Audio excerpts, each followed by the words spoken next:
भागवतम की जय, जगत गुरु श्री प्रभुपाद की जय। ओम नमो भगवते वासुदेवाय। ओम नमो भगवते वासुदेवाय। ओम नमो भगवते वासुदेवाय। ओम नमो भगवते वासुदेवाय। ओम नमो भगवते वासुदेवाय। ओम नमो भगवते वासुदेवाय। नारायणं नमस्कृत्य नरं चैव नरोत्तमं देवीं सरस्वतीं व्यासं ततो जयमुदीरये। नष्टप्रायेषु अभद्रेषु नित्यं भागवत सेवया भगवत्य उत्तम श्लोके भक्तिर्भवति नैष्ठिकी।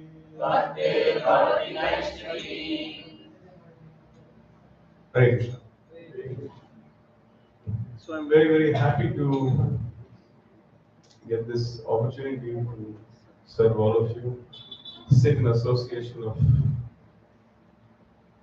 the devotees of Lord Krishna, discuss the name, form, qualities and pastimes of Lord Krishna.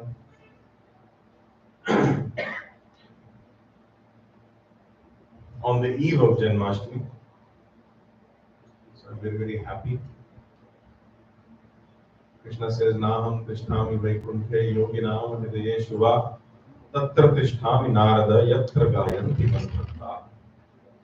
Wherever my devotees reside and sit and engage in Harikatha and Harikirtan, I reside there. So, very happy to be amidst all of you today.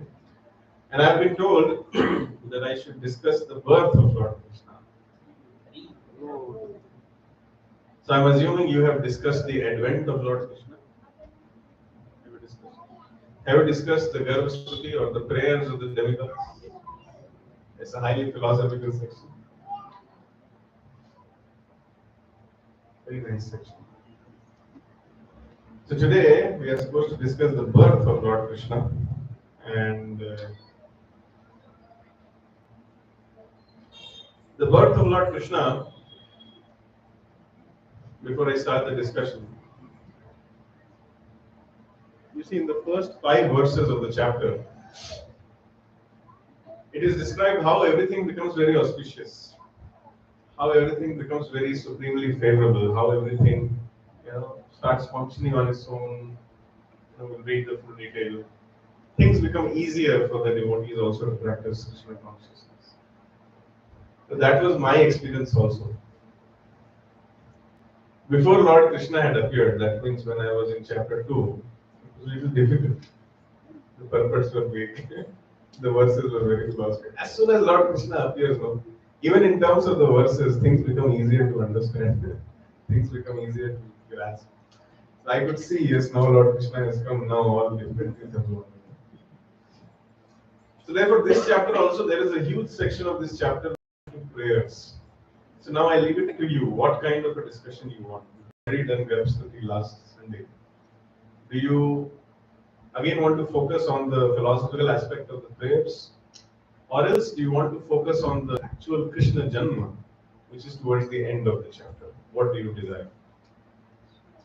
I mean, Krishna Janma is throughout the chapter, but towards the end there is some action happening. Vasudeva is taking, the shackles are breaking, doors are opening, he's walking out, Sheshanag is coming. You want that action, or you want to discuss the prayers of Vasudeva and Devaki, which is like good 30, 40 verses?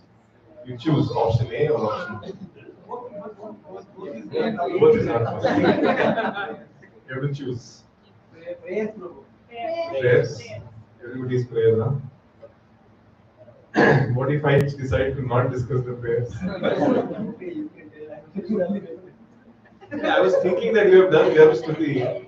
So now you'll be like, oh, prayers both. I want to get something to move forward. I was just discussing that. Because prayers are very nice, but when we read those prayers, we realize so fallen we are. Sometimes it is good to pass through the prayers also and focus on action. Sometimes action is needed, Just a little action is needed. So I'll do a mixture of both.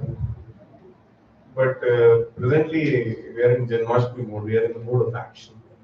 So let's cover that action mode also. Birth of Lord Krishna. So I will see, to cover the entire chapter in a short span of 1 hour is very difficult. So we'll just selectively choose some important verses and focus upon it. And whatever I remember from when I studied this chapter, I'll just share with you. So before I start the discussion, I would like to take shelter of my teachers, my mentors, my guides, my spiritual masters, and express my gratitude towards them. And seek their blessings by chanting the auspicious invocations or the pranam mantras. As I try to do that, those who would like to join me, I'm seeking prayers so that I'm chanting these prayers so that I can be able to speak nicely. The audience should be chanting these prayers so that they can be able to receive the message nicely. So join me in offering our gratitude to the Guru Panathur. Om Ajnana Timirandhasya Jnananjana Shalakaya चक्षुरुन्मिलितं येन तस्मै श्रीगुरवे नमः। श्रीचैतन्यमनोभीष्टं स्थापितं येन भूतले स्वयं रूपः कदा मह्यं ददाति स्वपदान्तिकम्। वन्देऽहं श्रीगुरोः श्रीयुतापदकमलं श्रीगुरुं वैष्णवांश्च श्रीरूपं साग्रजातं सहगणरघुनाथान्वितं तं सजीवं साद्वैतं सावधूतं परिजनसहितं कृष्णचैतन्यदेवं श्रीराधा कृष्णपादान् सहगणललिता श्रीविशाखान्वितांश्च। हे कृष्ण करुणा सिंधो दीनबंधो जगत्पते गोपेश गोपिका कांत तप्त कांचन गौरांगी राधे वृंदावनेश्वरी वृषभानुसुते देवी प्रणमामि हरिप्रिये। वाञ्छाकल्पतरुभ्यश्च कृपा सिन्धुभ्येव च पतितानां पावनेभ्यो वैष्णवेभ्यो नमो नमः। जय श्री कृष्ण चैतन्य प्रभु नित्यानंद श्री अद्वैत गदाधर श्रीवासादि गौर भक्तवृंद। हरे कृष्णा कृष्णा कृष्णा हरे हरे हरे राम राम राम हरे हरे। नमो विष्णुपादाय कृष्णपृष्ठाय भूतले श्रीमते भक्तिवेदांत स्वामी नामिने।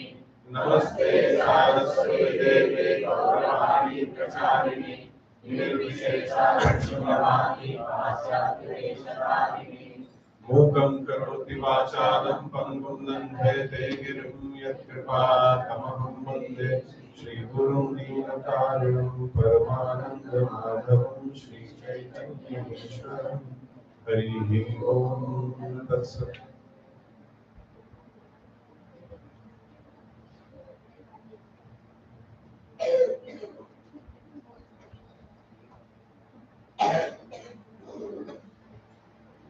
As I begin the discussion of Srimad Bhagavatam,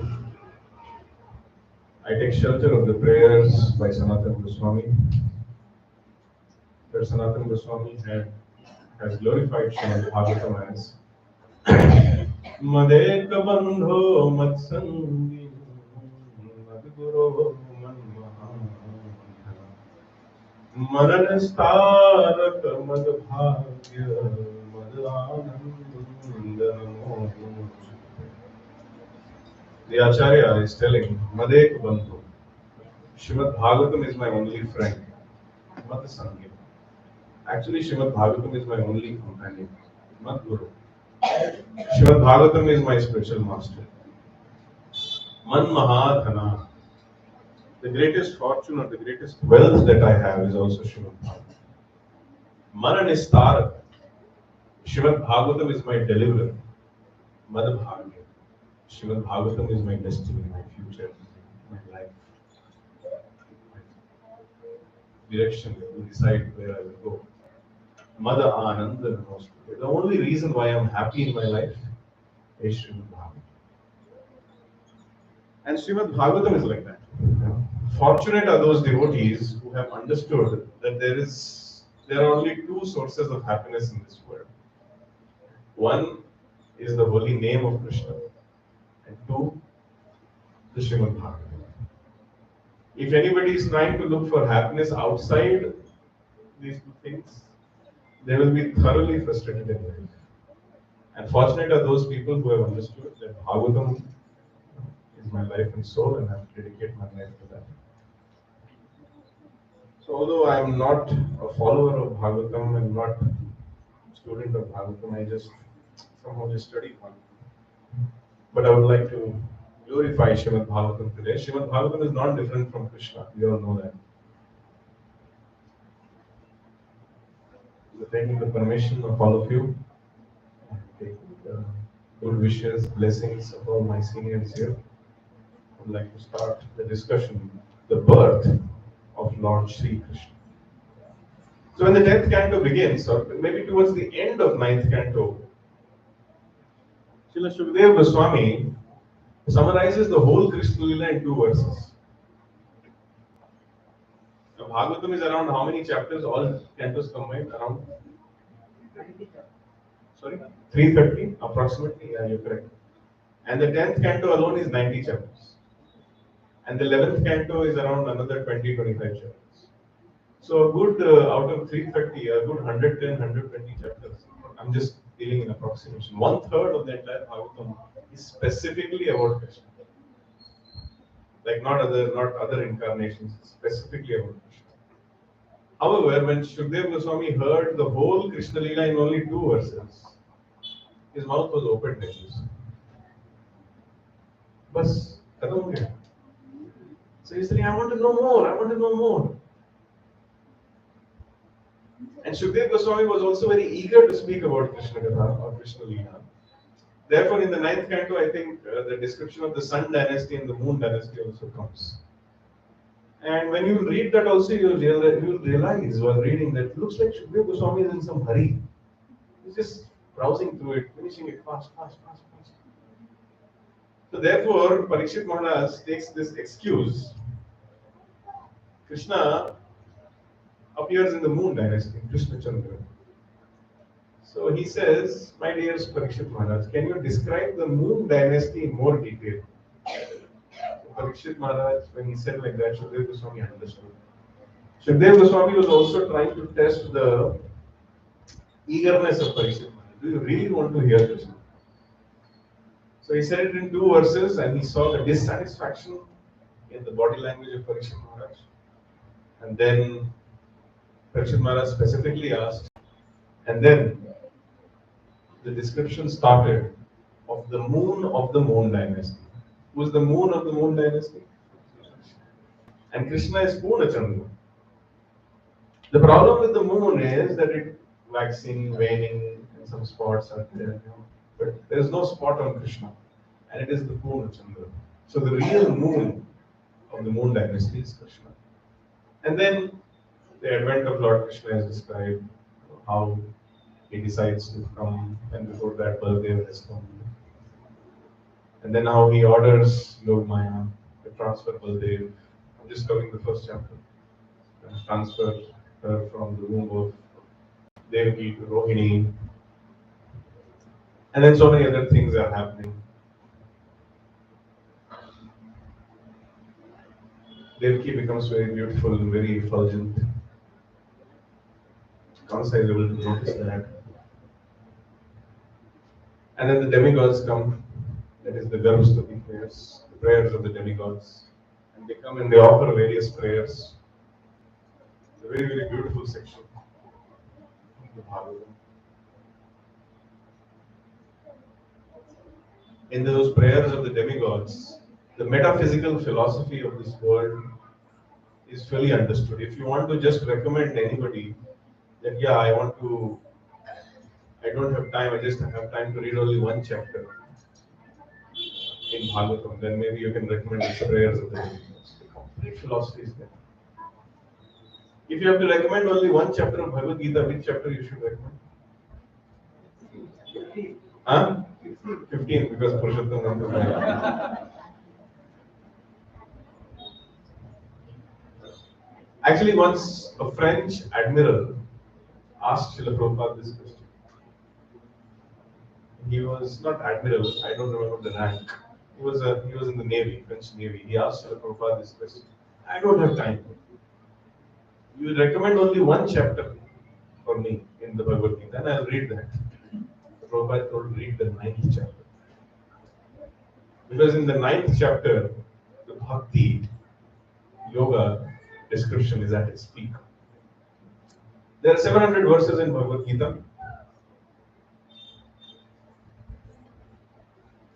Just like initially Krishna has kept the different sections, the karma, and then towards the end he has kept the jnana section.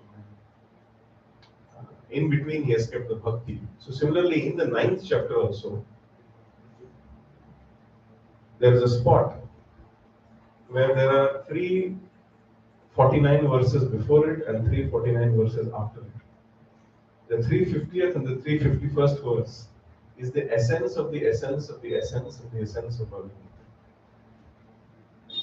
Gita. 350th and the 351st verse. Do we have a Bhagavad Gita? Yeah. So those 2 verses, they talk about Srimati Radharani. So in the earlier version, in the 7th chapter, there is a verse where Lord Krishna is saying how to overcome Maya.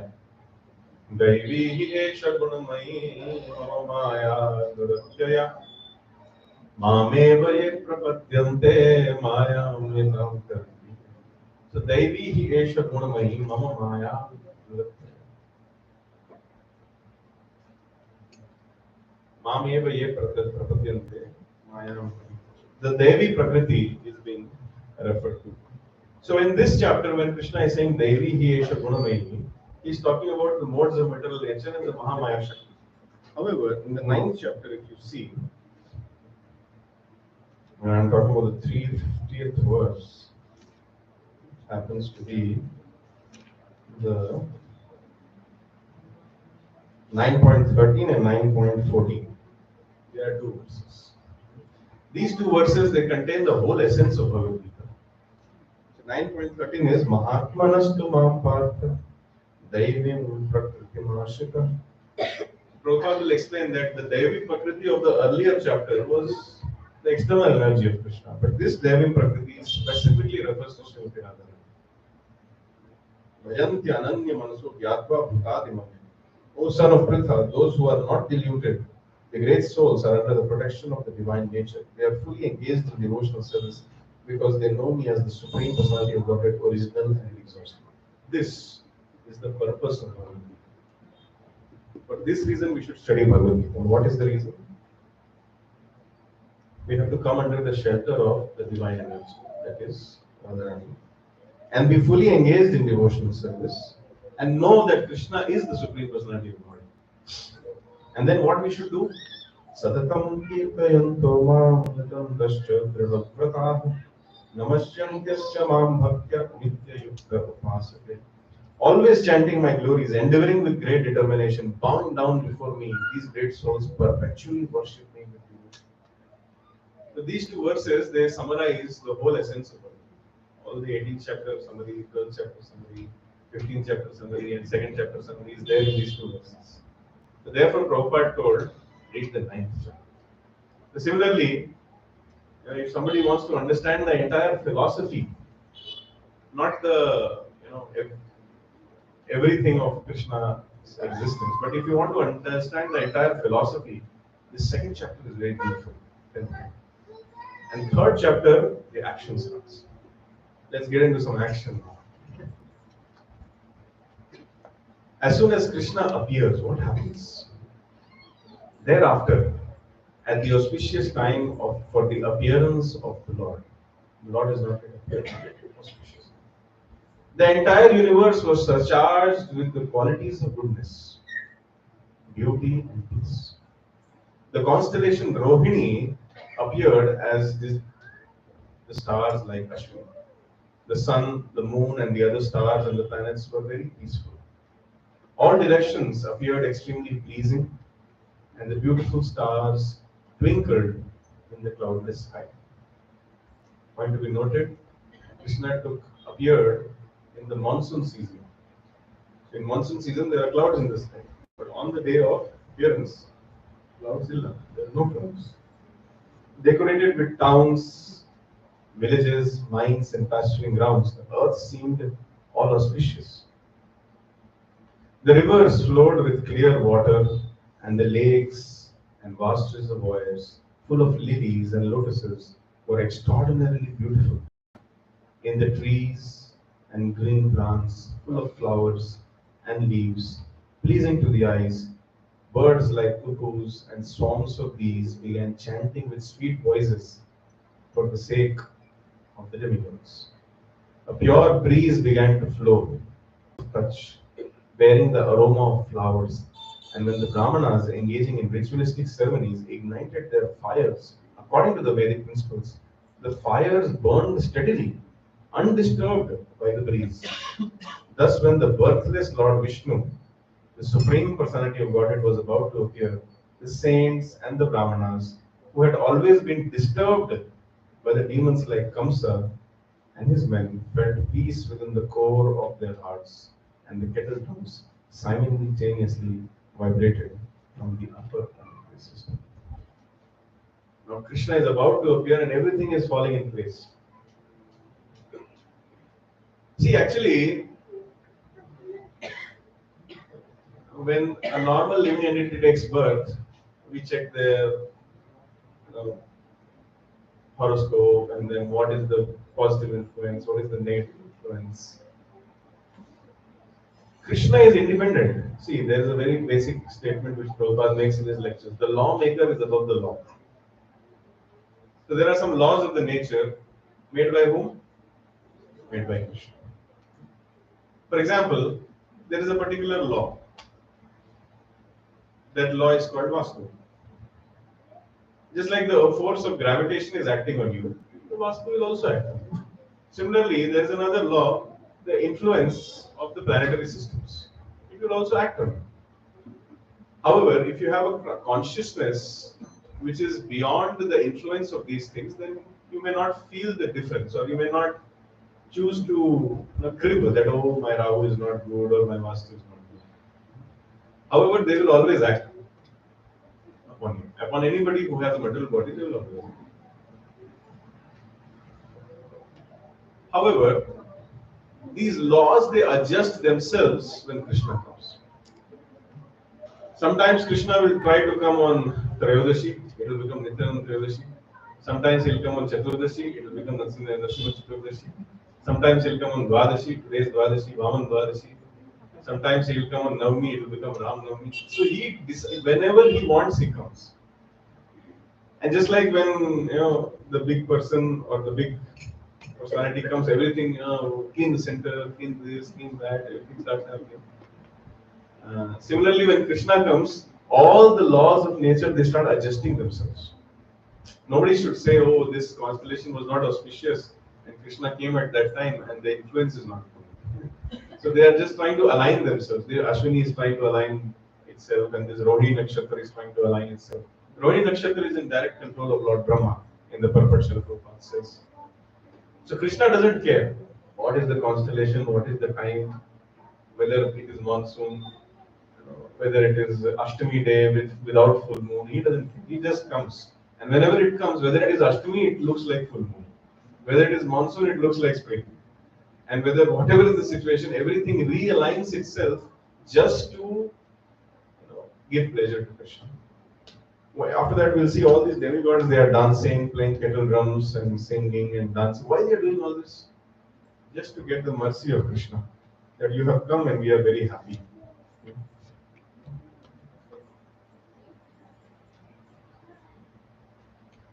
The demigods and the saintly persons showered flowers in a joyous mood, and clouds gathered in the sky, and very mildly thundered, making sounds like those in the oceans. Now you see another contradiction.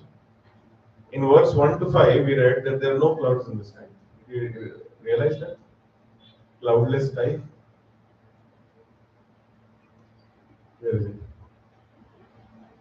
The beautiful stars twinkled in the cloudless sky. Now, in the later on, 7th to 8th verse, it is telling clouds gathered in the sky and very mildly thundered, making sounds like those of ocean waves. Very peculiar things will happen. First, clouds are not there, just to give a very nice appearance. And then later on, clouds will come to give another sound effect. In one place, I was reading that the clouds are thinking that once in 8.64, in how many years Krishna comes once on this planet? Day and night of Brahma combined, 8.64 billion years. Whatever, in one day of Brahma, Krishna comes. So clouds are thinking that sometimes Krishna takes green color, sometimes Krishna takes yellow color, sometimes Krishna takes white color. This time he has chosen to come in our color. So we should go and make our presence felt. In another place I was reading that Krishna, in the form of Lord Vishnu, accepts Mother Lakshmi as his wife. So the ocean, in one way, is the father-in-law of Krishna, in one aspect, in one relationship. So the ocean is far away. Where is Mathura and where is the ocean? So ocean wants to send some regards. You're welcome. So he sends the clouds. So this is the explanation that initially the clouds were not there, but as soon as the ocean came to know that my Lord is about to appear, send the greetings. So the clouds are coming and trying to make the situation good. And then it is mentioned, then the Supreme Personality of Godhead, Vishnu, who is situated in the core of everyone's heart, the Paramatma. Yeah, Purushottam Yoga 15.15, 7:6. That Paramatma appeared from the heart of Devaki in the dense darkness of the night, like the full moon rising on the eastern horizon, because Devaki was of the same category as that of Krishna. Now, this is a philosophical discussion. How can Devaki be of the same category as Krishna? Krishna is Supreme Personality of God. Is Devaki also Supreme Personality of God? No. But why is it being called same category as Krishna? Because Srila Prabhupada explains that irrespective, okay, let me read Prabhupada's why to give a summary.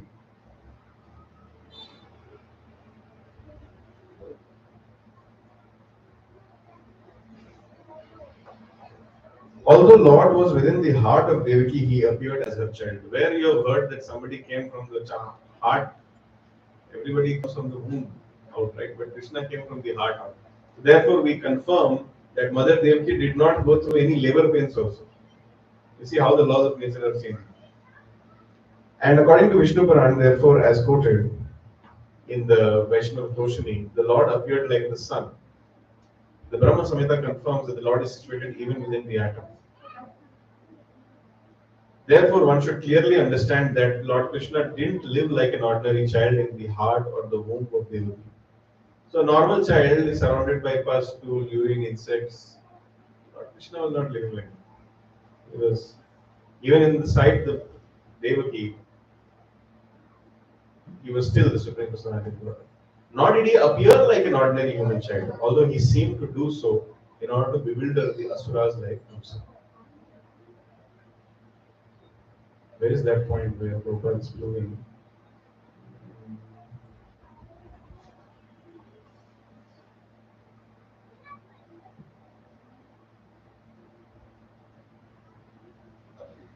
I read the purpose somewhere.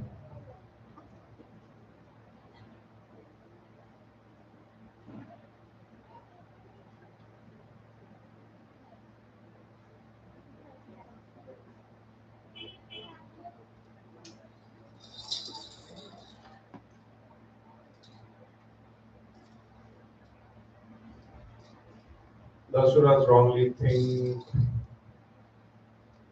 appearing as the child of Devaki. The first paragraph? Yeah, first paragraph. We'll go later. The verse indicates that Krishna and his entourage are of the same spiritual potency, Ananda Chinmaya Rasa. 5.37 Brahma Samhita. Ananda Chinmaya Rasa Pratibhavitavhe Shabhirya Eva Nijarupataya Kalabhi Goloka Eva Nivasatya Kilakru Bhuto Gomnamadi Purusham Namam. This verse is the favorite verse of Bhaktisiddhanta Saraswati Thakur. He has given a very beautiful commentary. If you read the Brahma Samhita, pages and pages he is writing on this verse. Here, Prabhupada is taking that verse and explaining that Krishna's father, his mother, his friends, the cowherd boys, the cows, and all the expansions of Krishna, as will be explained in Brahma Vimohan Leela, are all of the same spiritual potency, Ananda Chinmaya Rasa.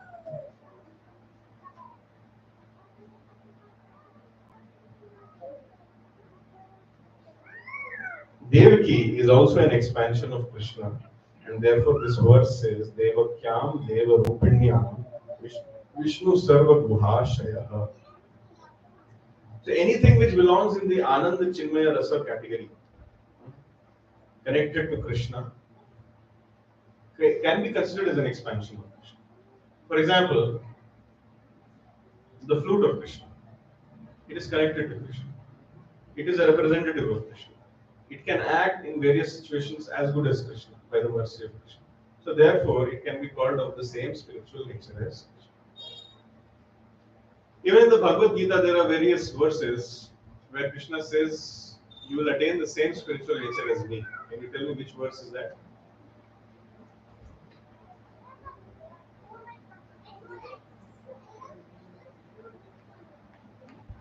There is a verse where you will attain me. Rishik. Prabhupada writes, attaining Krishna means attaining the same spiritual nature as Krishna. That means having a body which is having the same spiritual nature like that of Krishna, which is fit for associating with Krishna. That is the meaning of Ananda Chinmaya Rasa. So because Devaki is carrying Krishna, see, this book carries Krishna, the message of Krishna. Can I say that this book is as good as Krishna? The words of Krishna are as good as Krishna. The name of Krishna is as good as Krishna. The qualities of Krishna are as good as Krishna. The actions, pastimes as good as Krishna. Because Krishna is absolute. So Devaki is carrying Krishna. So she is as good as Krishna. So therefore in this verse it is mentioned that Devaki was of the same category as that of Krishna. Basically the Acharyas are trying to highlight that Devaki is not an ordinary mundane personality and neither Krishna can come out of some mundane creation. Krishna in every format was completely spiritual. So this is the philosophical discussion. And then there are various descriptions how Krishna was appearing. He had very beautiful lotus-like eyes. And in his four hands, he had four weapons, Shankha, Chakra, Gada and Padma. On his chest was the mark of Srivatsa. And on his neck was the brilliant Kaustuva gem. Dressed in yellow, his body blackish, like the dense cloud. His hair, scattered hair, fully grown, and his helmet and earrings sparkling uncommonly with the valuable Vaidurya gem. The child, decorated with a brilliant belt, armlets, bangles, and ornaments, appeared very wonderful. How many of you have had to give birth to a child like this? Was wearing so many things. So it is explained in the later verses that the only reason Krishna appeared in this form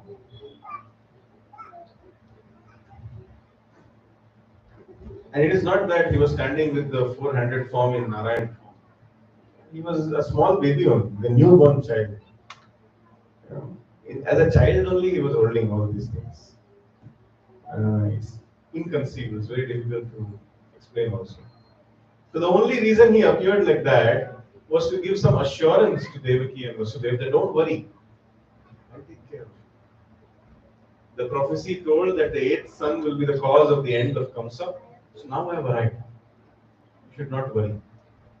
Because if you would have appeared like an ordinary child, maybe Devaki would have thought, Patani. There is a difference between the Vatsalya Rasa of Devaki and the Vatsalya Rasa of Mother Yashoda. Devaki's Vatsalya Rasa is Aishwarya Jnana Yukta Vatsalya. Jnana means she is conscious that my son is the Supreme Personality of God. And Aishwarya means she is very much affected by the awe and reverence and the opulence of Krishna. It's Aishwarya Jnana Yukta Vatsalya. So therefore it was important for Krishna to come in an Aishwarya Jnana Yukta state. Look at me, I am the Supreme Personality of God. Look at my Vaidurya gem, look at my hearing, look at my beauty. Then only she will be able to understand, yes, Supreme Personality of God has come. But personalities like the Vrajavasis or Mother Yashoda, they are Kevala Aishwarya. Sorry, Keval Madhur, Keval Vatsalya. Even if Krishna lifts the Govardhan hill for 7 days and 7 nights, Mother Yashoda will like, show me your finger. Is it injured or not? He will enter the Yamuna and he will chastise the great serpent Kaliya and dance on its 1000 hoods, play the flute, and demigods will shower flowers on it. But when he come outside, Mother Yashoda will simply spring the blanket. He's feeling cold. And then Baba will ask, did you jump on your own or did Kaliya pull you inside? So that is the difference between the Vatsalya Rasa of the Mathura or the Dwarka Vasis and Mother Yashoda.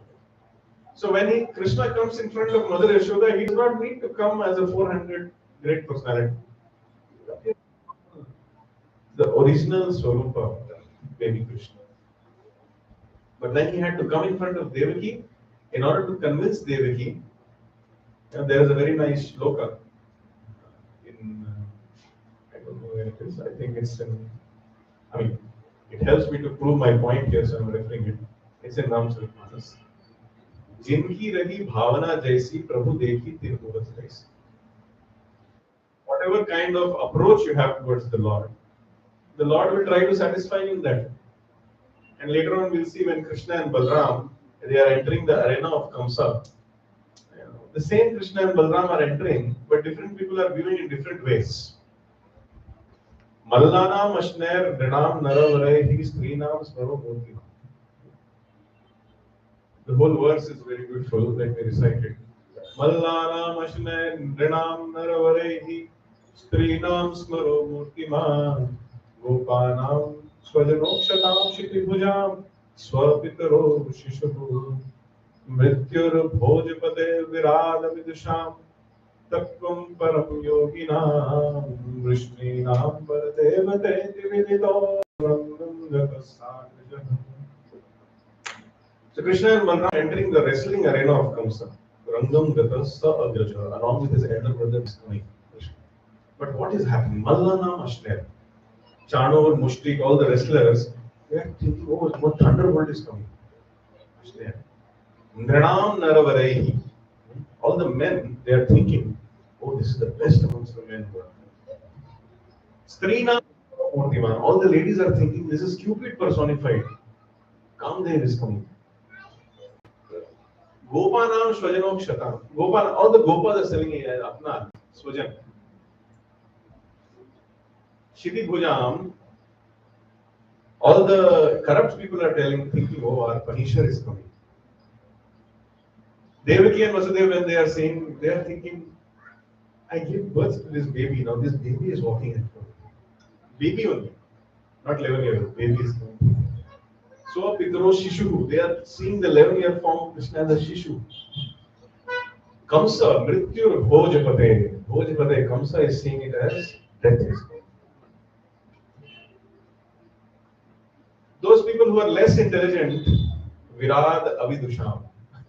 Shukdev Goswami is making fun of them. Less intelligent people are telling Virat Roop is coming. Now, Shukdev Goswami is telling that those who are impersonalists or those who meditate on the Virat Roop, they are avidusham, not so intelligent. Vidusham means Virat Avidusham. Tattvam Param Yoginam, those who are actually good students of Bhagavad Gita, they are saying Supreme Absolute Truth is coming. Vrishninam Paradevate Titividato. All the Vrishnis and the Yadavas, they are thinking the most worshipful personality in our family is coming. When Krishna and Balram are in, different people are seeing him in different ways. Krishna is basically giving different experience to different people. That is why Krishna is called as Rasraj. He likes to enjoy various rasas with everybody at the same time, simultaneously, all together. There is one pastime, Govardhan Leela, maybe, I don't know if it's covered in this section. Govardhan Leela, you will see he's specifically enjoying all the rasas at the same time, immediately. In Govardhan Leela. Bhagwan ने सभी रसों का आस्वादन किया. So similarly, when he had to appear in front of Devaki, he had to appear. You can understand theoretically speaking. I mean, this is not some Acharya commentary, this is my commentary. I don't know if it is valid or not, but from the Shastric speculation which I am doing is, if Krishna will stand in front of Devaki, and same Krishna is there, Devaki is seeing, she will see him as Vishnu Narayan, Aishwarya Gyan Yukta Vatsalya. And Vashoda is saying, Yashoda is also there, same Krishna she will see like, he's dying out of hunger, let me feed him. Kevala Vatsalya. So, that's why the Bhagavatam says that he appeared in his original form. But that original form is perceived by Devaki. Or maybe to please Devaki, the Lord appears in a form. But there is no description that the Lord, okay, I'll tell you later on. In Krishna book, we read that Krishna is the son of Mother But in Bhagavatam, Srila Prabhupada reveals later on, in the verse 46, 47, 48 of this chapter, that Yashoda also gave birth to a child whose name was Krishna. So the Acharya knows when to reveal what. Are you confused? Don't be confused. In the Vishnu Purana, it is mentioned that Yashoda had two names. One of the names was Devaki, and the another name of Yashoda was Yashoda. So when the Shastra says Devaki Nandan, Ekaputra, that means Krishna is, there is no contradiction according to the scriptural injunction. He is Devaki Putra. And another name of Yashoda is Devaki. Nandana used to call Yashoda sometimes as Devaki, come here. That reference we find in the purports only which the Prabhupada writes. Bhaktivedanta purports it is mentioned. So we'll come to it. How appearance of Lord Krishna happens simultaneously in two different places. He appears simultaneously in Mathura also and simultaneously in Nandbhavan also. Various acharyas, they will speak various things. But let's stick to the Bhaktivedanta purpose. So then, of course, when Devaki and Vasudeva will see this extraordinary son, they will be struck with wonder and there will be transcendental jubilation. And at that time, the Bhagavad Gita says, one should never give up austerity, sacrifice, and penance. Sorry, austerity, sacrifice, and charity in any situation. Why? Because these three things, they purify even the pure souls. So Vasudeva is in a situation where he cannot do any charity. He is in shackles, he is a prisoner. But the Supreme Personality of Godhead has appeared. So mentally, in his mind, he gave 10,000 cows in charity as a transcendental festival. Therefore, what we hear is that whenever we are unable to do our services, at least mentally we should do. But we should not be stuck to doing it mentally only. We'll read later on in the chapters that as soon as Vasudeva came back in power, he actually distributed 10,000 crores. Our problem is like, let me attend the Mangal Arati mentally. It's very nice. I'm in my bed. Take darshan of Gandharika Gidhari. Okay, let me go to Nursing Day. Let me offer a ghee lamp. Early in the morning only I offer. Let me offer 1,000 petaled blue colored lotus to the lotus feet of Krishna. आज के लिए अच्छा है. Tomorrow, Prabhu, this is Purushottam Mangal. I'm in my bed, Manas.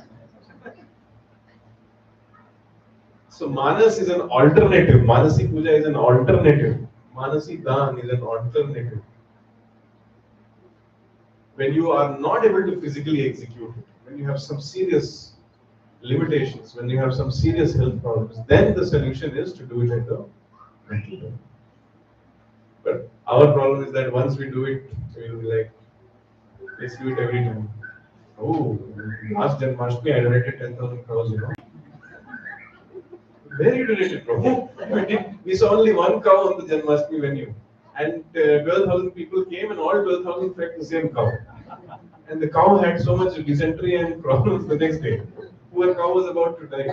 Where you donated 10,000 crores? In my mind. So when you actually donate, that you will see, Prabhu, maybe in my next life. So that is not the way. But Vasudeva did it. When he had the chance, he did it. And he was very serious. So he donated mentally also. And then Vasudeva and Devaki, it is the custom.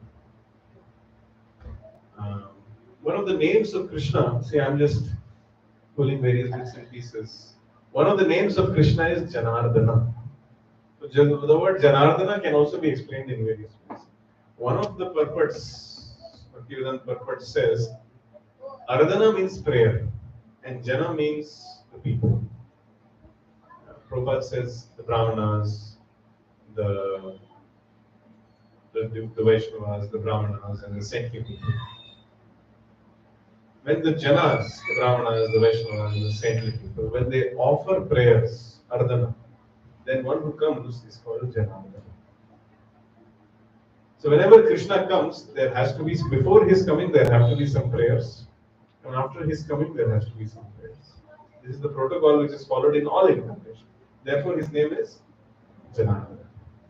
So therefore, immediately Sri Vasudeva Vacha, some 15-20 verses, and Sri Devaki Vacha again some prayers. So we'll just pick and choose few of them. Oh, I'm already, time is up, huh? Time passes when Krishna Katha is discussed. In the assembly of Lord Krishna, if you read in the Krishna book, what was the benediction given to assembly of Lord Krishna? Anybody who enters the assembly of Lord Krishna will not feel hunger, thirst, any pangs of the material body, and even sleep will not be there. If sleep is there, that means Krishna Katha, there is some problem in my Krishna Katha. That is my fault. However, at least I am not realizing how time is passing. So I hope I get some mercy. Okay. So Vasudeva starts saying, "My Lord, you are the supreme person beyond material existence, super soul. Your form can be perceived by transcendental knowledge by which you are understood as the supreme personality of God. I now understand your position perfectly." Self-explanatory. And then so many other prayers will come. However, Devaki is little concerned. Vasudeva is offering the prayers. He's a father. He's a fighter also. Devaki is also offering prayers. And these prayers are highly philosophical. One of the prayers is one who considers his visible body, which is a product of the three modes of nature, to be independent of the soul, is unaware of the basis of existence. Therefore, he is a rascal. Those who are learned have rejected this conclusion because one can understand through full discussion that with no basis in the soul, the visible body and the senses would be insubstantial. Nonetheless, although his conclusion has been rejected, a foolish person considers it reality. So this kind of full philosophical discussion is presenting it to the Lord. Just like some people present the Purusha Sukta prayers, you are this, you are that, you have these many hands, these many legs, you do this, you do that. And what does Krishna do at that time? He goes to sleep. Similarly, such prayers are being offered. However, Devaki, if you see the prayers of Mother Devaki, Vasudeva very nicely establishes the position of Krishna. Nobody can doubt. In fact, Vasudeva defeats Mayavad argument also in his prayers. Vasudeva says that you are above the Brahman, you are Parabrahman. Just like Arjuna says in Bhagavad Gita, Parabrahma, Paramdhama, Pavitram, Paramam Bhavan, Purusham, Shashvatam, Divyam, Adidevam, Majam Vibhum. So similarly, Vasudeva also establishes that, and after that, Sri Devakya Vacha. And then she starts offering various prayers. Similarly, in line of Vasudeva, it is very clear that she is as philosophically very well versed. In fact, Devaki refers to different section or different type of prayers. She is not specifically, Vasudeva was specifically glorifying Krishna in terms of the metaphysical philosophy.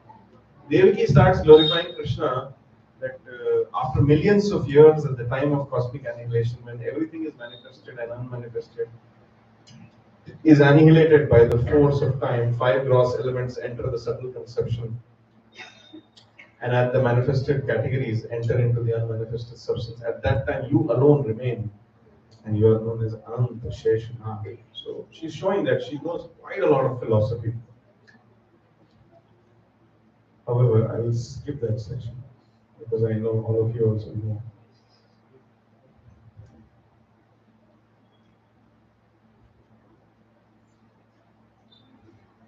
Devaki makes a specific request.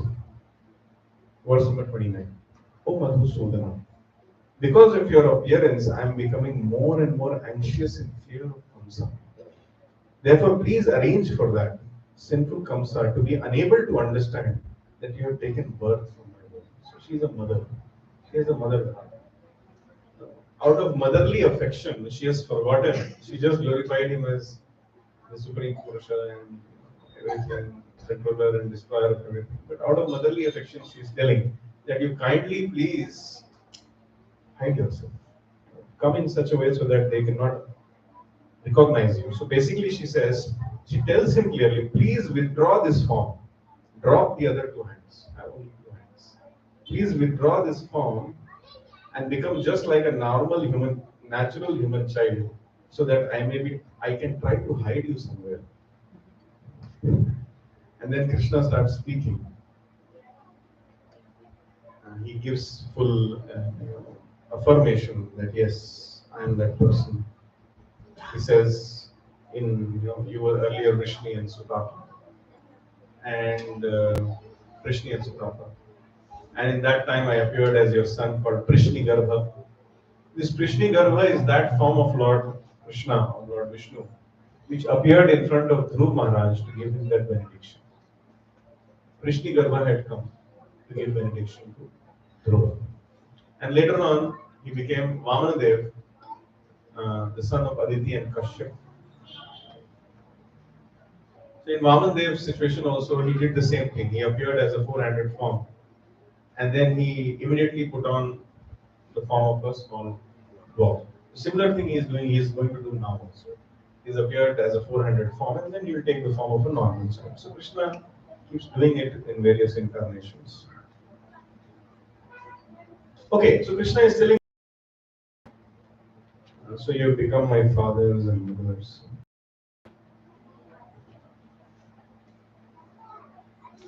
At that time you spent 12,000 celestial years performing difficult tapasya and consciousness of me, so that's why you have attained me. And then he says so many things after that. You did this, you did that, and then you engaged, and then we got me, and full history he tells, just to make them understand that yes, I am that Supreme Personality of Godhead. Even when Lord Chaitanya was showing his Virat Roop in Chaitanya Leela, at that time it was seen that it was told. In fact, in order to prove that I am the Supreme Personality of Godhead, Lord Chaitanya had to tell the past, present, and future of some devotees. It is not that devotees want it, but it is an affirmation that yes, I am the Supreme Personality and I know who you are, and you should accept me as a Supreme Personality of God. So just to make the faith steady, he said all these things. However, a philosophical question to all of you, because it appears everybody likes philosophy. How is it possible that someone can do tapasya and become the father and mother of Krishna? For that matter, the Krishna book also tells you that even Yashoda and Nand Baba were Dhara and Drona in their previous life, and they did a lot of tapasya. So you'll also become father and mother of Krishna. How is it possible that anybody, okay, tomorrow I want to become the friend of Krishna, so I do tapasya and I'll become Sudha? Is it possible? I will do tapasya and next time when Krishna comes, I will become Nand Maharaj.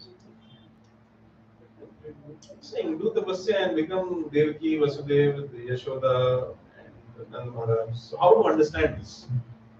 We understand that personalities like Devaki, Vasudeva, Yashoda, Nand Maharaj, they are eternal personalities. They eternally reside with Krishna in the eternal Dwarka or in the eternal Gurukunda. They cannot be replaced. Correct? Can Sridham be replaced? Can you become Madhumangal? Can Madhumangal be replaced? Similarly, can anybody take the position of Mother Yashoda? It is a position which is already taken for the rest of eternity.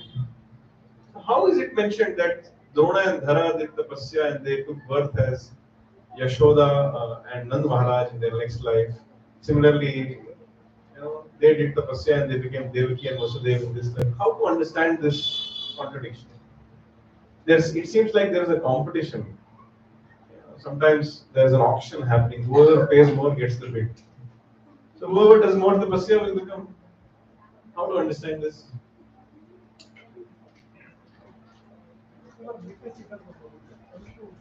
Yes. So how did Drona and Dhara became Yashoda and Nand Maharaj? See, I will not try to wait for more time. I will give you the answer. So I've heard this in a few lectures, and also this is very much confirmed by the Acharyas. Just like when Krishna comes down in the material world, it is a very well-known fact that all the other incarnations also come with him.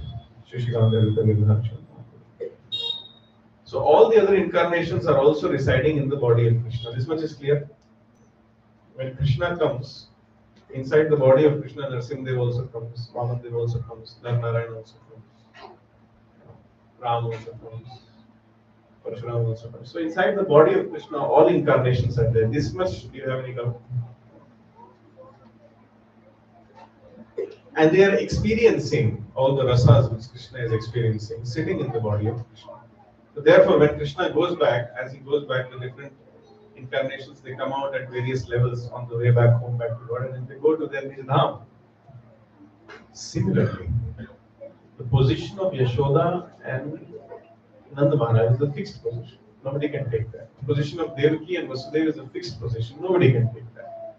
However, there are some souls who aspire to experience what Mother Yashoda is experiencing. So when Mother Yashoda comes down, these souls, they take her inside the personality of Mother Yashoda. Just like Krishna has various incarnations in her, similarly Mother Yashoda is also giving shelter to various other aspiring mothers of Krishna in her body, in her existence. So staying inside the body of Mother Yashoda, the soul of Dhara was experiencing the rasa of Mother Yashoda. Is this too technical to understand? Yes, it is. Let me say it in a much easier way. You have read in Bhagavatam that when Pandavas they quit their body, they went to Golok Vrindavan. Prabhupada writes like this. Have you read? Pandavas retired timely, first canto. But in the Mahabharata, it is mentioned that when the Pandavas they quit their body, they went to Swarga. Mahabharata, Vedas is writing Bhagavatam. Why two different things Vedas is telling? It is because the original Pandavas, they are eternal associates of Krishna. And there are some demigod counterparts also. Previous 5 Indras, they also wanted to serve Krishna as the Pandavas. So they became the Pandavas. So inside the body of eternal Arjuna was the counterpart of Indra, the son of Indra also resided. So that's why when Pandavas quit their body, the eternal Arjuna goes to the spiritual world and the demigod counterpart goes to Swarga. Are you able to understand? Similarly, Drona and Dhara, they are residing in the body of Nanda and Yashoda, and they are experiencing the Vatsalya Rasa while Nanda and Yashoda are taking care of Krishna. When Drona and Dhara, when the pastimes of Krishna will be wrapped up, Drona and Dhara will end up in Vaikuntha, and Yashoda and Nanda Maharaj will go to Goloka. Is it clear? That is how you have to understand. Now, enough of philosophy, let's get into some action. I really wanted to focus on verse number 46, 47, 48. 3 verses I want to discuss, some action, and then we'll take some questions. Should I go ahead? You want some action?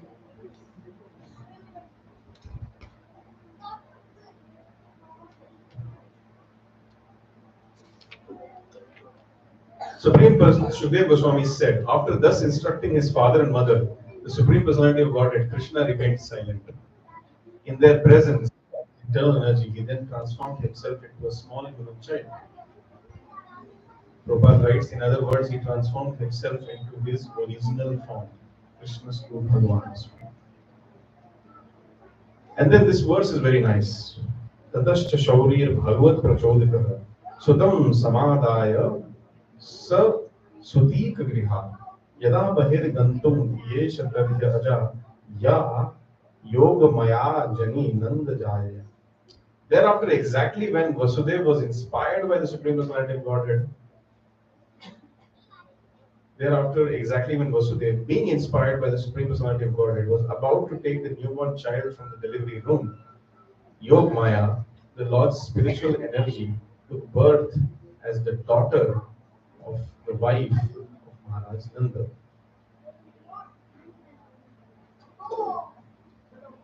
Please understand the position of Vasudeva. I really like to appreciate this point, how much glorious Vasudeva is. And by hearing this description of the glory of Vasudeva, it will help us to get inspired for Janmashtami also. Vasudeva is a Kshatriya. And what is the job of a Kshatriya? To give protection. Kshatriya. One who does, when we are in danger, we do Trahimam, save, save, save.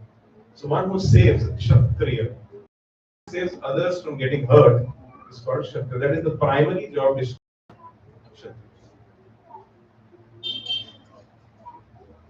On the day of his marriage, he could not give complete safety to his wife. After the day of his marriage, he and his wife were imprisoned. After his imprisonment, he could not give safety to the 18 Yadava clans. After that, he could not give protection to his first 6 sons also. What kind of self-esteem will your Vasudeva have? It's like an existential crisis. Suppose if somebody is blind and if we name him as Nayan Sukh, it's a joke. Similarly, how many of you are doctors? Any doctors here? No doctors. Suppose you are a doctor, and the last 30 patients whom you have touched in the last 20 days, all have died. How you will be feeling?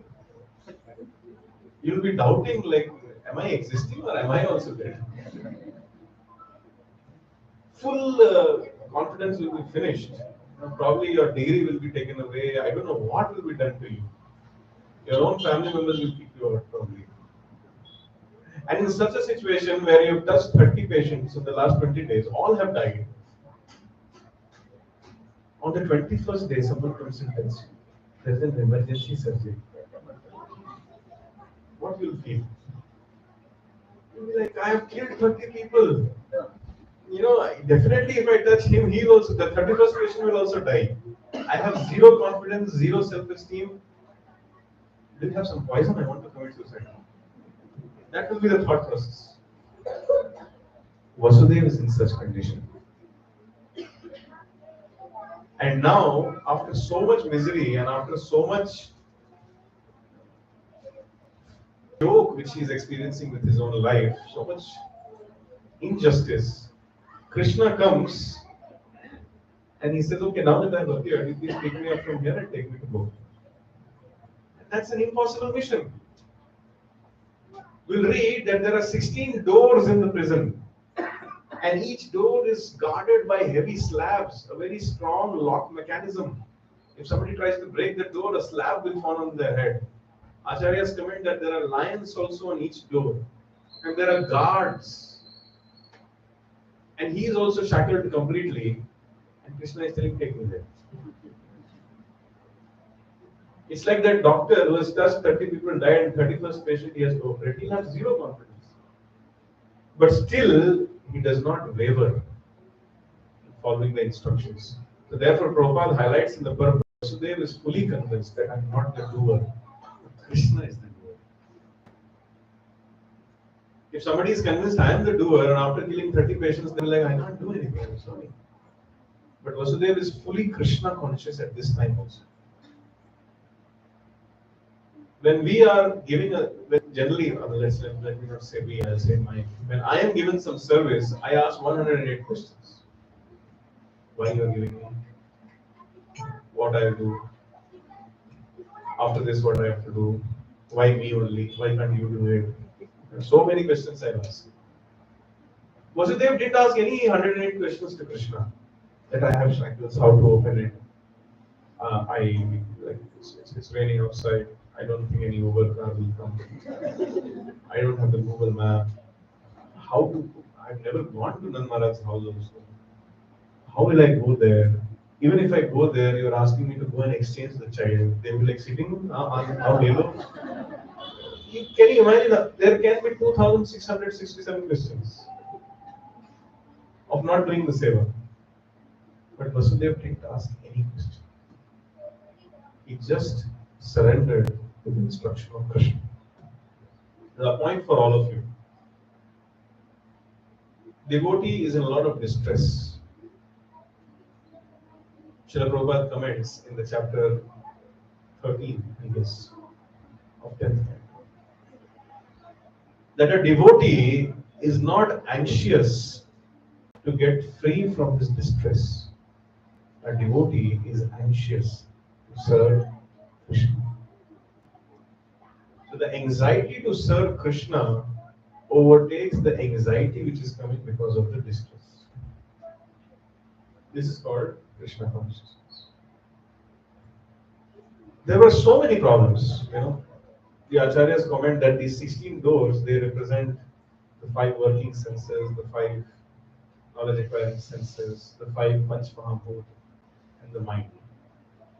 Jnanendriyas, Karmendriyas, the earth, water, fire, air, ether, and mind combined together. These 16 elements, they represent the 16 doors. It's very difficult to come out of the grip of these modes of material nature. And Vasudev is willing to do that. The moment he decided, the funda of Krishna consciousness is the following: that the moment you get an instruction from Krishna or the representative of Krishna, the moment you get an instruction from Krishna or the representative of Krishna, irrespective of the fact whether you can do it or not do it, in that moment, when you decide to just sincerely dedicate yourself to that instruction, in that moment, you are empowered to fulfill that instruction. So Vasudev, in that moment, as soon as Krishna told him, please take me up from here and go, I have to do some pastimes, take me to Goloka. Vasudev said, okay, I'll do it. And then he just decided to go towards Krishna. He could not have gone more distance than this because his hands are in shackles. But he still tried. In that moment, empowerment happened and shackles broke. So we need to have full faith in the instructions of Guru and Krishna without considering our personal capabilities.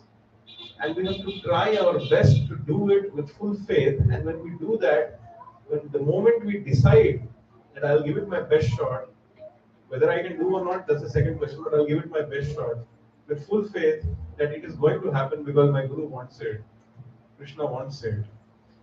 In that moment, one becomes empowered. And it is not a great thing. Somebody may say, how the shackles broke? Anybody who's chanting the holy names of Krishna, the shackles of birth and death also break. What is the great thing if some iron shackle? Anybody who is chanting the holy names of Krishna, the lust, anger, greed, illusion, enviousness, and attachments which they are in their hearts, they go to sleep. So what is the big deal if some guards go to sleep? Anybody who is chanting the holy names of Krishna, for them the doors of Golok Vrindavan open.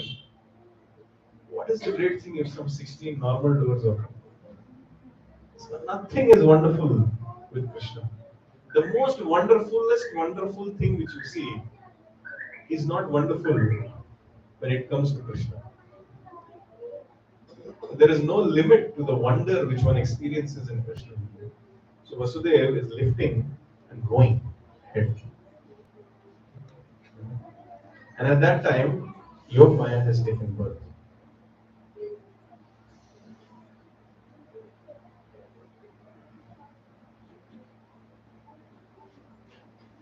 In the verse 48 and 49, it is mentioned that as soon as he decided to walk out, Lord Indra sent incessant rains. He wanted to assist. Rains, what happens? You cannot see properly. It rains, you cannot hear properly. When it rains, generally what do people try to do? Eat some pakoda and go to sleep. Generally, people tend to do that. So he he really didn't, nobody, it was the divine plan of the Lord that when Vasudeva is moving with Krishna from Mathura to Gokul, it should be an unknown affair. Nobody should know about it. This is the explanation which one Acharya gives. Another Acharya is saying, the clouds are very happy to see Krishna. Same color. Welcome. Another explanation which the Acharyas give. A normal child, when he is born, he is smeared with blood, stool, urine. So he needs to, every child needs to be given a bath. That is called as the first bath, after cutting the umbilical cord. But this whole situation, appearance of Krishna was transcendental and so much hurry-burry. Clouds were thinking they didn't get an opportunity to give Krishna a bath. So first Abhishek, give it. So the clouds are showering the rain. But then Anant Shesh is thinking, so much water should also not fall. So as Vasudeva is walking, there are two photos of Vasudeva carrying Krishna. One photo which you will see in books which are not written by Prabhupada. There you will see the photo like this. But in BBT books you will always see like this. If you love something with all your heart, how you carry? Like this or like this? Think it. How you carry? This is the reality. That's why Prabhupada's paintings are the actual vision to the spiritual. Paintings done in BBT books, they are vision to the spiritual. And if you are carrying like this, and if you are trying to enter Yamuna, anything can happen. The child may get washed away and you'll realize later. So your Vasudeva was carrying this. I wanted to highlight that always rely upon Prabhupada's books. Don't see the internet and don't go by the photos and the statues. Even in the Krishna Janma Snan, I've seen they've made a photo like this. And then Vasudeva is about to enter the Yamuna. And the Yamuna is foaming with fiercely whirling waves. But as soon as the Lord comes, she gives way. You can imagine full action is going on. Vasudeva is there in front of Yamuna. And Yamuna has parted. And then there is a 200, 300, 400 meter tall water passage. This side water, and Vasudeva is walking in between. And behind Sheshnag is going.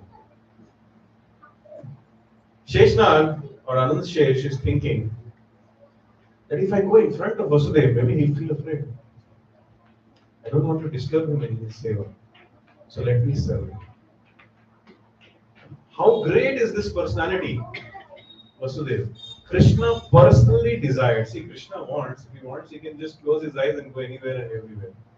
But Krishna personally wanted to be carried from Mathura to Gokul in the hands of Vasudeva. How great is this personality? Let me become his servant and let me follow in his footsteps. So Vasudeva is walking, Anant Shesh is walking. This is the mood of Anant Shesh. He wants to become the servant of the servant of the servant.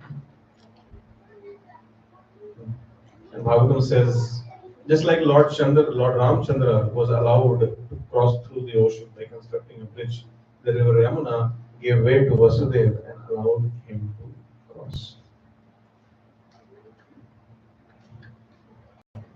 When Vasudeva reached the house of Nand Maharaj, he saw that all the cowherd men were fast asleep.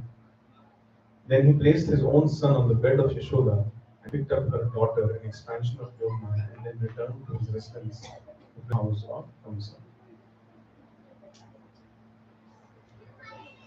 In one of the earlier verses, this Yogmaya is being told as the younger sister of Krishna.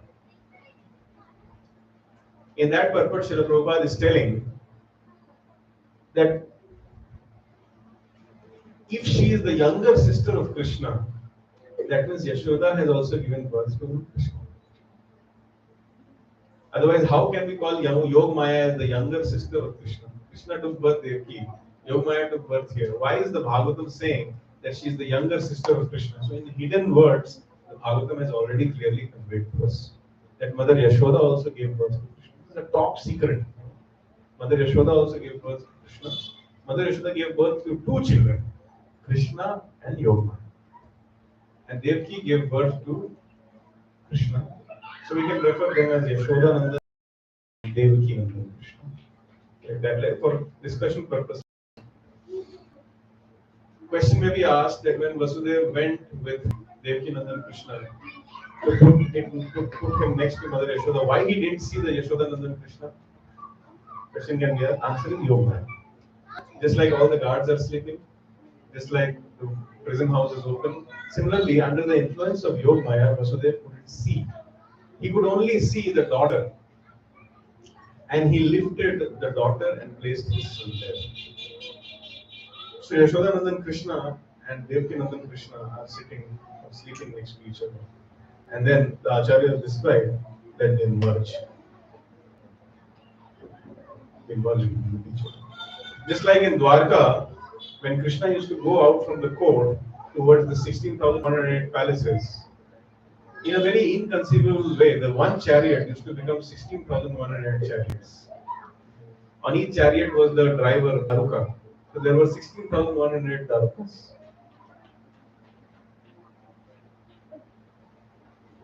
And there were 16,108 Krishnas. There were 16,108 chariots. And all used to go simultaneously in different palaces.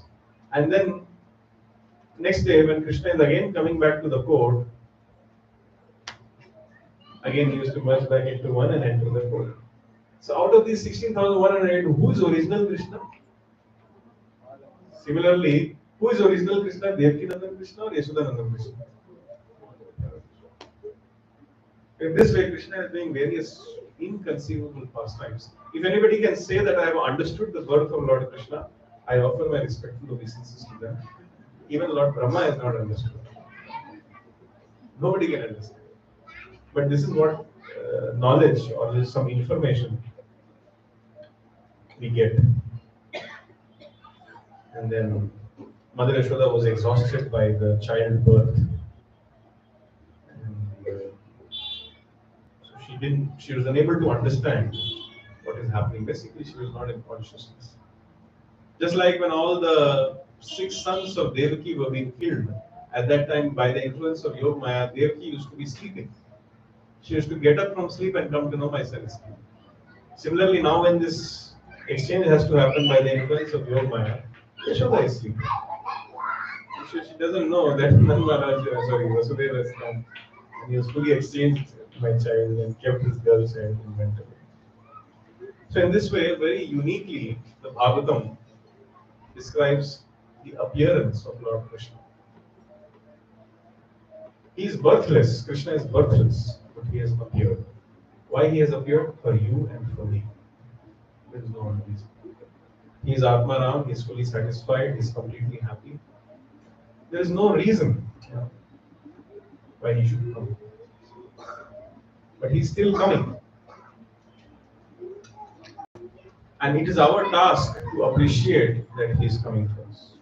Therefore, the Bhagavad Gita says, Janma karma chame divyam tatpatah tyaktva deham punarjanmanai. If we try to understand the transcendental appearance and the transcendental activities of Krishna, and we have to understand it tattvataha, not emotionally, sentimentally. Scientifically, we have to understand. If somebody asks a question, you should be able to explain. Tattvataha. And if we do this with a sincere heart, with a desire to please Prabhupada, tyaktva deham punarjanmanai mameti sura. We will attain the same spiritual nature as Krishna. That means we will go back home, back to God. So the whole reason why Krishna comes is to give us an opportunity. And if Krishna doesn't come, what will Bhagavatam speak about? Do we have any subject matter of Shravanam?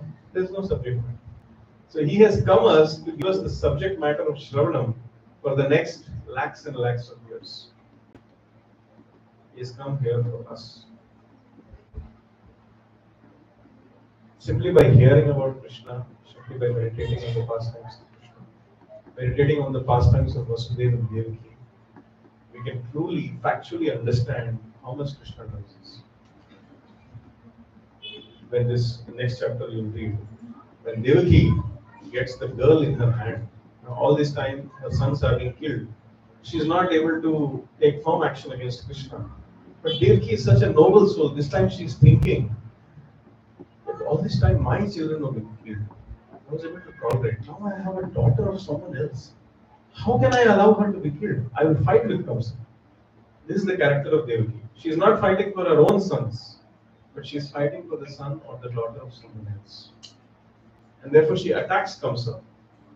She takes 3 steps. First she attacks Kamsa. That you have done great injustice towards me. Kamsa goes on a back foot. Then she says, but then that was destiny. So he relaxes. And then she says, then you have to give a gift to me.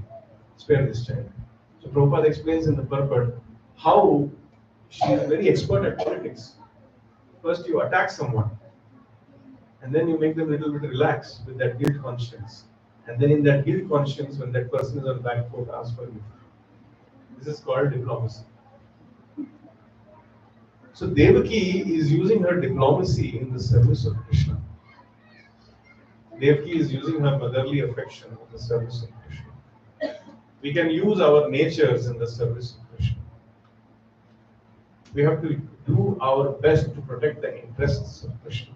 Even in the Damodar Leela we see, when Mother Yashoda is having that baby Krishna drinking milk, she sees the milk is getting boiled in the kitchen. And she's thinking, my son is a small child. All the cows and all the milk and all the wealth of Vrindavan belongs to him.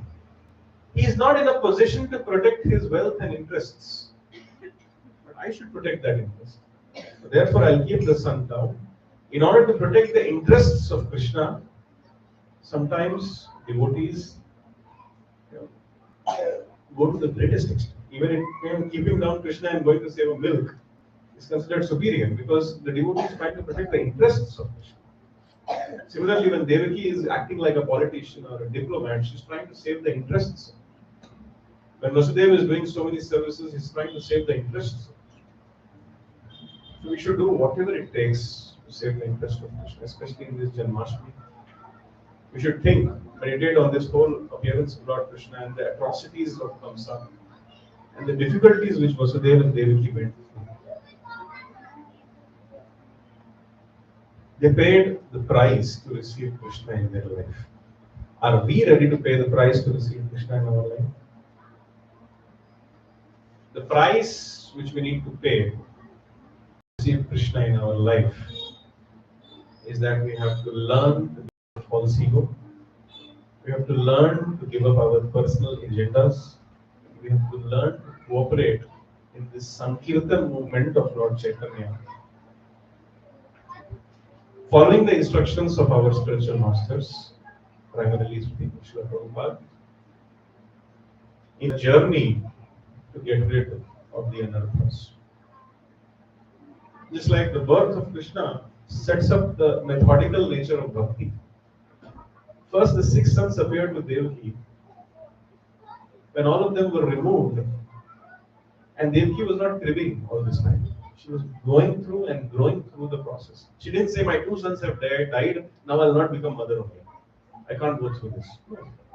It was really painful. Ask the mother who has lost a child. They could have decided, right? Devaki Vasudeva, let's not become parents. But they gave that price because they knew that millions of years of suffering can be removed, forgotten, wiped out by just one smile of Krishna, one experience of Krishna. Therefore, the Chaitanya Charitamrita says, Krishna avalokan vina phala nahiyan jai jana Krishna dekhe sei bhagyavan. Whatever it takes to take the darshan of Krishna, do it. It's a less price. Even if it means, here the 6 sons of Devaki represent 6 anarthas. And to get rid of them is really, really painful. One has to go through it. When one gets rid of that 6 anarthas, then Guru comes, Balaram. And after Guru comes, then Krishna. This is the methodical nature of bhakti which is established in Krishna Janma. So we have to be ready to pay that price. And it's not something easy. I'm telling you, it's very, very difficult. As soon as Krishna will start pulling out the lust, anger, and greed, we'll be like, no, leave.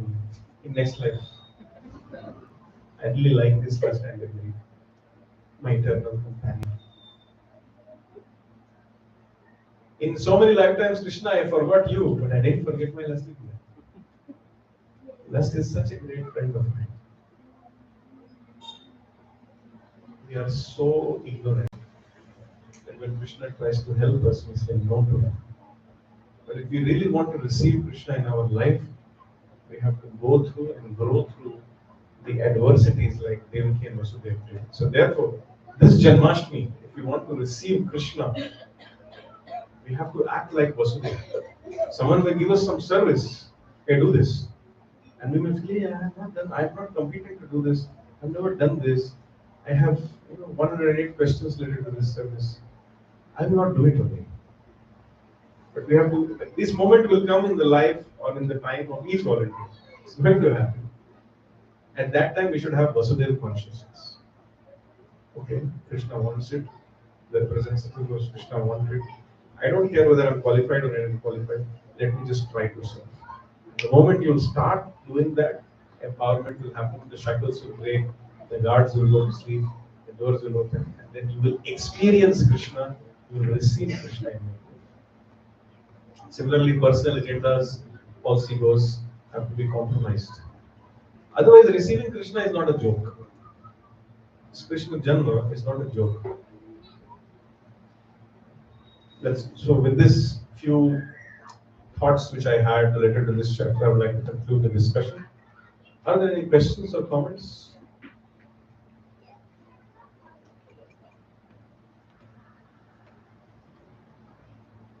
Everybody is completely mesmerized because Krishna has appeared. Yes, when Krishna appears, we become speechless. First your name and then my name is Brajavasi.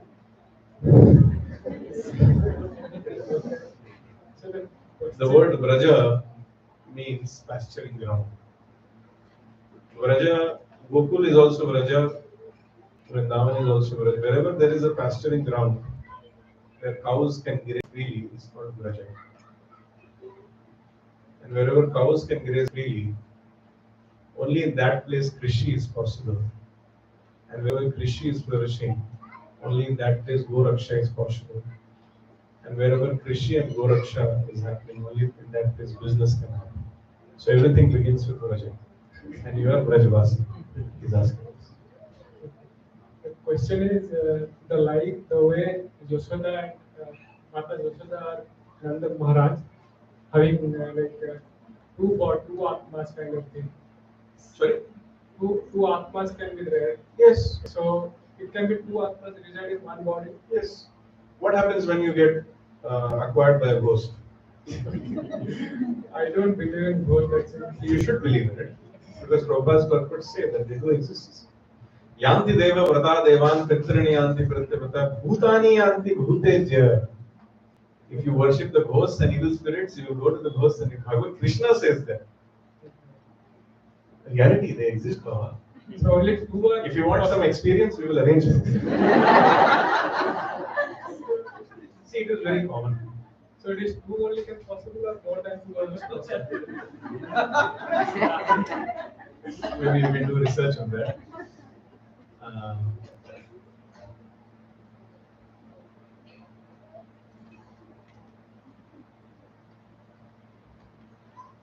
Do you have some insects in your stomach right now? All those insects have a soul, no? Yes. How many insects are there? Millions. So right now in your body, how many souls are residing? Millions. Thank you. Thank you, bro. Of course, I've answered in a very biological way.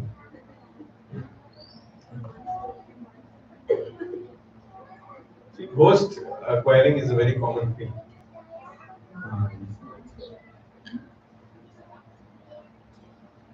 Ghosts can enter in a television also and make it work.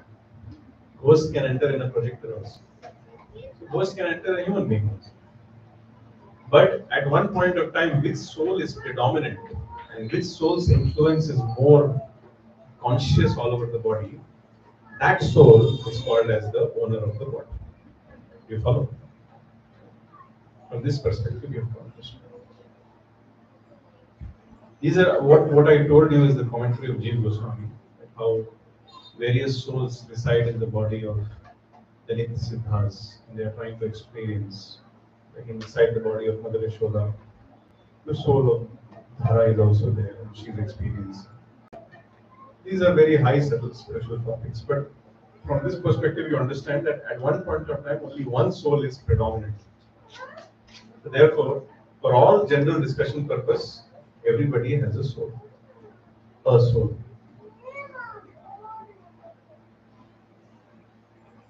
Yes. Anything else? Prabhuji, Yes. What's your name? Rajesh. My name is Rajesh. Rajesh is also another name of Krishna. So Yes. my question is like, you What is the said, meaning of the word Rajesh? Ishwar ka Ishwar ka Raja. Huh. kingdom of the God. In my interpretation, Rajesh means controller of all the kings. Raj and Ish. And Ish means controller, Raj means kings. One who is the controller of all the kings is Rajesh. Rajeshwar. So Rajesh is another name of Krishna only. Very good. So my question is, so Krishna had two mothers, Yashoda and Devi. Krishna had millions of brothers. I mean, in Yes. the so, but why there is like half time here and half time there? I mean, like the childhood is with Yashoda, mother Yashoda, and like the rest of the time is with the So the answer to your question lies in another question. If you can kindly find out why Krishna wears only yellow dhoti, then you will get the answer of this question.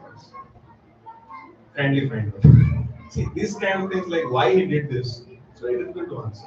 The only answer which we can think or easy answer, when we have a detailed discussion, we can have some further discussions also.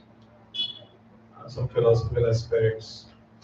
For example, the 6 sons of Devaki being killed. It's not just something which just happened. It's, they were the sons of Marichi.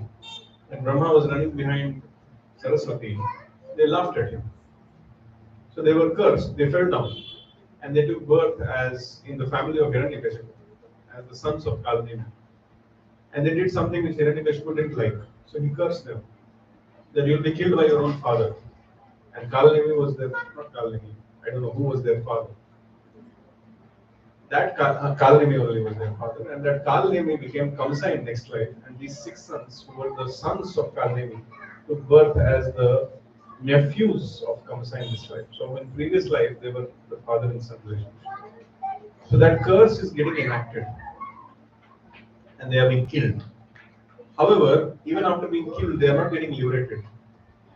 Only when they will get Mahaprasad of Krishna, then they will be reinstated in their position as the sons of Marichi. So therefore, towards the end of Krishna book, you will see Devaki says, get them back. So Krishna gets them back in the form as babies. And because Krishna once in his lifetime, only for once before going to Gokul, he had sucked the breast milk of Devaki. So whatever milk was coming, it was Mahaprasad of Krishna. And when these sons, they drank it, they went to their original position. So from philosophical degree, if you understand, there can be various reasons. There is no end to such reasons. The more scriptures you study, the more reasons you find. But the best reason is, it is the will of Krishna. Krishna wants to spend time in Vraja, so he went there. Krishna wants to come back to Mathura, so he comes here.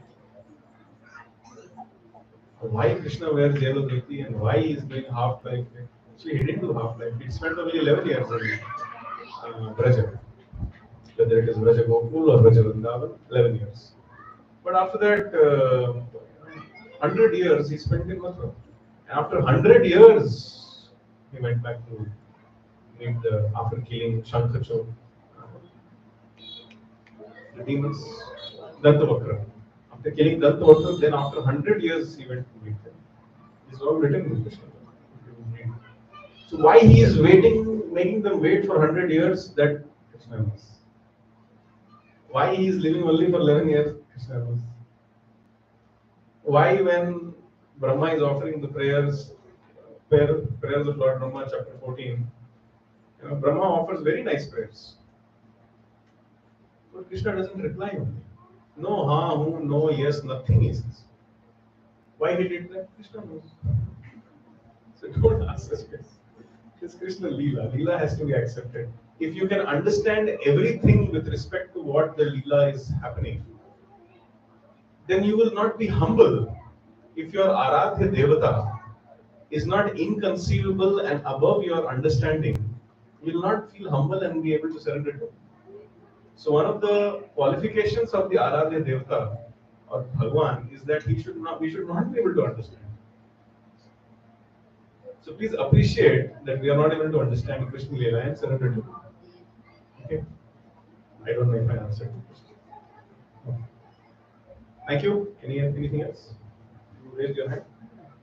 Okay, thank you very much. We'll call it off here. I'm very, very happy to have discussed Krishna Katha here. I'm feeling very purified, very uplifted, and very, very grateful.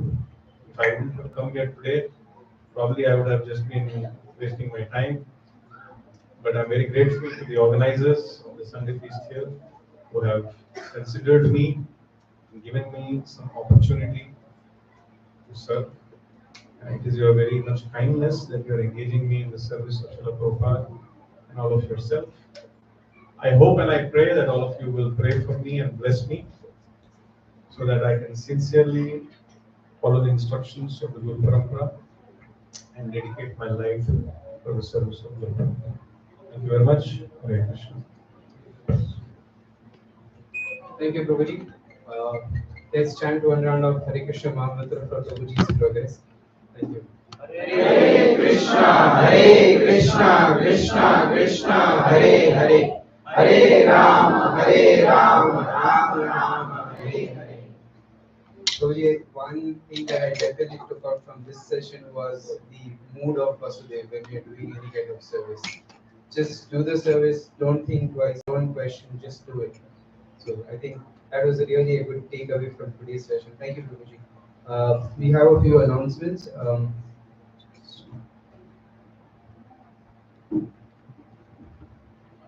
As Prabhuji was mentioning, we are all listening to Krishna Katha to build our mood, get into the mood for Janmashtami, which is just another less than a month away now. We've been a lot of devotees have been donating for Janmashtami, and we would like to thank them by calling them out first.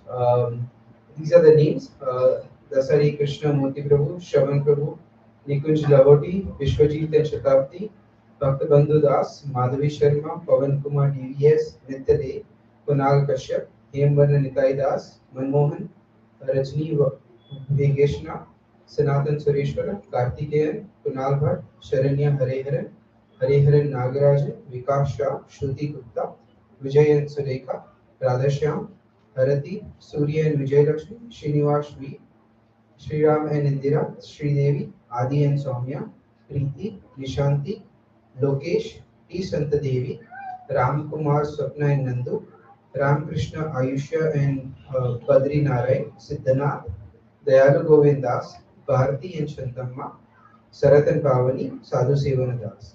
A big round of Hari Bol to all of these. Let's chant a round of Hare Krishna Mahamantra for these. So, Hare Krishna, Krishna Krishna, Hare Hare, Hare Ram, Ram Ram, Hare Hare. a special mention for Pankaj Prabhu and Dipanshu Mataji who donated more than 50,000 for Janmashtami.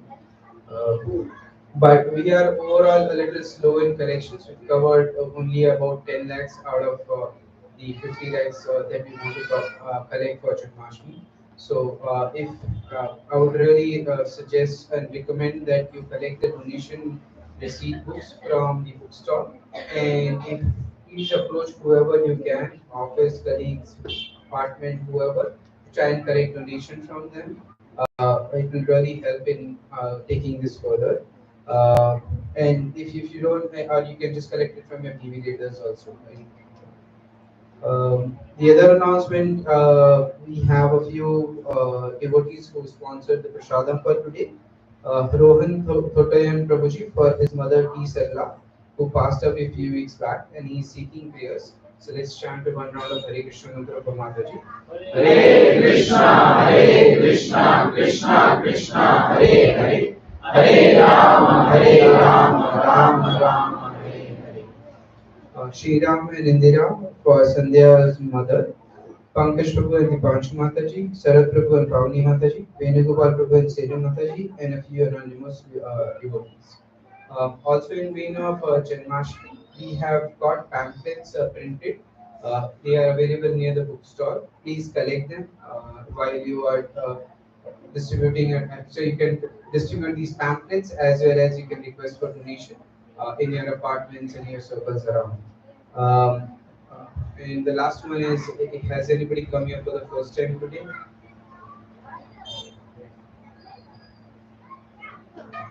Do we have anybody who's come this center for the first time, to Sunday Feast for the first time? Okay. Thank you. Thank you. Hare Krishna.